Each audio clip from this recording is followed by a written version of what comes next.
शहरातील सदर पोलीस ठाण्याअंतर्गत येणाऱ्या राजनगर परिसरात भर दिवसा एका व्यक्तीची गोळ्या झाडून हत्या करण्यात आली। राजनगर झोपडपट्टीसमोर दुपारी 12:30 वाजण्याच्या सुमारास ही घटना घडली आहे। विनय पुणेकर असं मृतकाचं नाव आहे। आरोपी घरातून पळून जाताना मृतकाच्या घरात लावलेल्या सीसीटीव्ही कॅमेऱ्यात कैद झाला आहे। सध्या आरोपी कोण हे समजू शकलेलं नाही।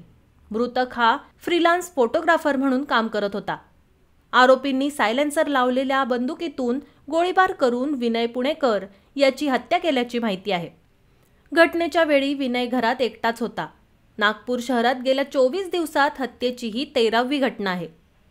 सदर पोलीस ठाण्याच्या राजनगर परिसरात भर दिवसा घरात शिरून विनय उर्फ बबलू पुणेकर या व्यक्तीची गोळ्या झाडून हत्या करण्यात आली।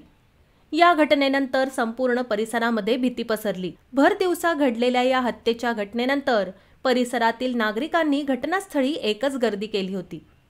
परिसरातील नागरिकांनी पोलिसांना माहिती दिल्यानंतर वरिष्ठ पोलीस अधिकारी घटनास्थळी पोहोचले।